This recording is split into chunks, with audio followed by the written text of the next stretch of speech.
நீங்கள் இந்த ரெக்கார்ட் பாட்டு பாட போடாது, சினிமாவில் இருக்க பாட்டு வேணாம்.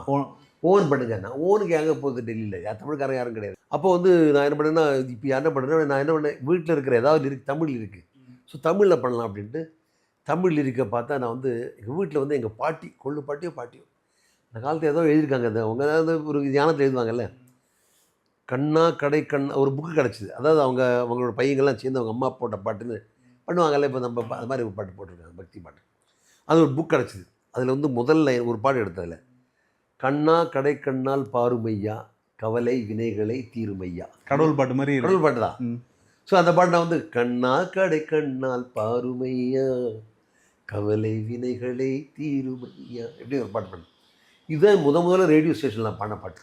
அது ஹிந்தி ரேடியோ ஸ்டேஷன், தமிழில் பாண்டிங்க, அது எப்படி? அது இல்லை தமிழ் டிபார்ட்மெண்ட்டுக்கு என்ன தமிழ்காரன் தெரிஞ்ச உடனே, ஓகே நீங்கள் தமிழ் பாட்டு பாடுங்க சார் பண்ணாங்க.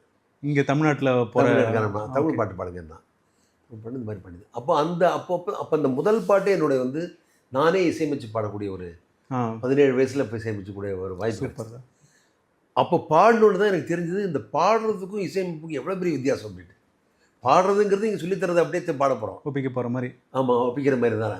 ஆனால் ஒரு இசையமைப்பாளங்கிறது வந்து இத்தனை பேருக்கு எல்லாருக்கும் அவங்க வீணை என்ன வாசிக்கணும், சித்தார் என்ன வாசிக்கணும், அப்புறம் இவங்களுக்கு எப்படி பாட்டை உருவாக்கணும், எப்படி சொல்லிக் கொடுக்கணும், இதில் வந்து இன்ட்ரெஸ்ட் போயிடுச்சு. நீங்கள் 17 வயசுல இது எல்லாத்தையும் பண்ணீங்க? ஆமாம், சூப்பர். ரேடியோ ஸ்டேஷனில் ஃபஸ்ட்டு